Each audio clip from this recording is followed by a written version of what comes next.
what I have done with the plants that we bought at BV Orchids. First of all, I'm going to show you the Phalaenopsis. It's mounted in a piece of wood, and if you remember, I have chopped this lengthwise, and this one also was very wide, so I chopped in the middle. It's a way to have lots of grooves, so it's easier for the orchid to root, for the roots to fix to the wood. And I have put my mixture of sphagnum and carbonized rice husk. It's been soaked in the rooting fertilizer, and I've got both my ordinary Osmocot 2020 little balls, about 3 balls underneath. So it's going to be a slow release, I think for about 6 months, but it will also get loads of foliar fertilizing through a spray and snail poison, right? So here we are, the Phalaenopsis, Phalaenopsis. This is my catasetum. The catasetum, as I mentioned before, goes in a PET bottle. In this case is a Coke bottle, and I don't know if you can see, but the drainage holes are around here. It's about two fingers high up. Look, I don't know if you can see some of the water there. Well, anyhow, and I have got a mixture of, this is the outer husk of coconuts, ordinary coconuts. We've got some thick and thin, very thin pinus bark, some charcoal, vegetable charcoal, and carbonized rice husks. And it should stay here. I'm gonna keep it in rain for a little while and keep an eye on it, because it tends to get lots of fungi in the leaves. But it's their natural way of getting watered. This is my Schomburgia rosea times Cattleya elongata. I've got this pot here, this vase, which is perforated all around here for aeration and drainage. It also drains from the bottom. I put a thin layer of sphagnum moss at the bottom to keep it moist, and a mixture. It's heavy, so I'm not gonna hang this. And there's a mixture of stones. Let me see if there's some stones here. Here, I'm gonna show you again. This kind of stones, it's about 1 inch wide by 1.5. It's construction stones, granite, and it's used for making concrete. So there's a mixture of that with the substrate for orchids. And on top, I have put some sphagnum moss with the carbonized rice husk. And that's it. Also feeding. Same thing here for my, This is my Cattleya tenebrosa vs Brigeri. They are both, it's in this clay pot, because it will suck out the excess watering. Some sphagnum moss at the bottom, and the same mixture of stones,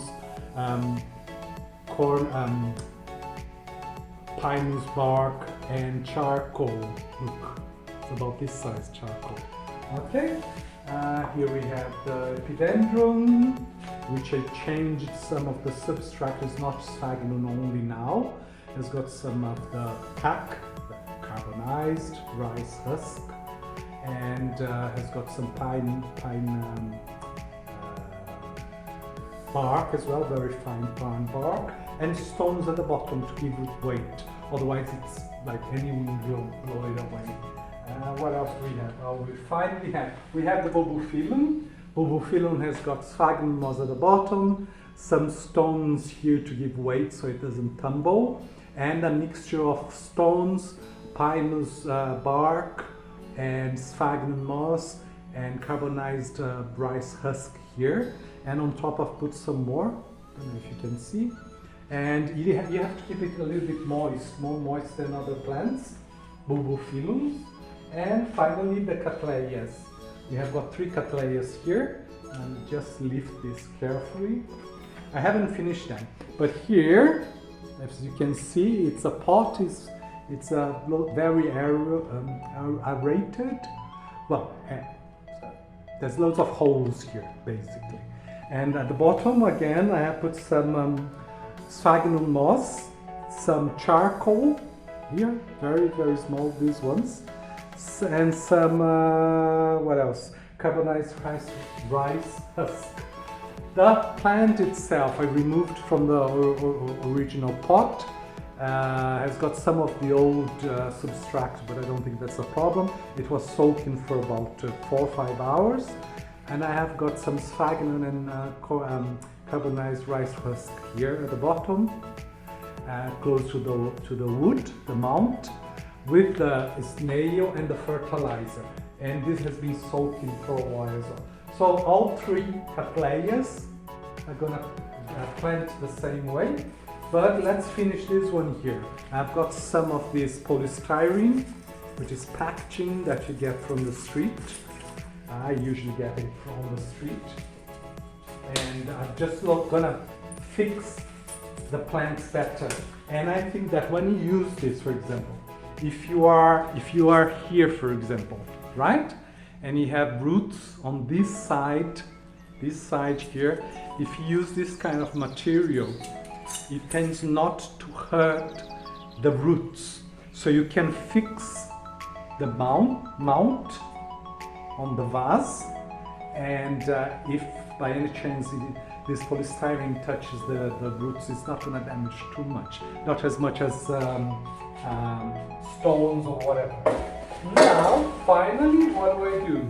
I've got all of these pieces of wood for the carpenters. I go there and I collect all the time, and I just complete my vase with as much as possible with little pieces of wood. And what happens is that the plant feels very much at home, as if they were in nature. Okay? Look, a little bit more, and I'm gonna put this here. I don't press it too much because you have to be careful with it.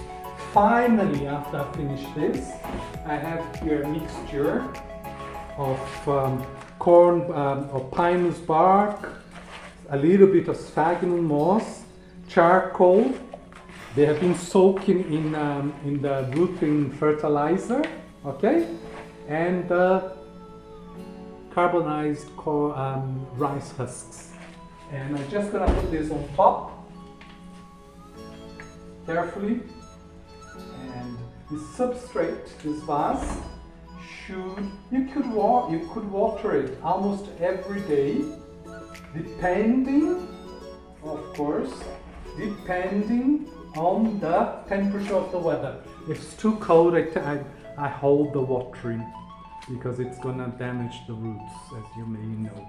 And that's it. Here it is. I'm just gonna put the hangers, and that's all I have to do. Okay? See you later. Bye.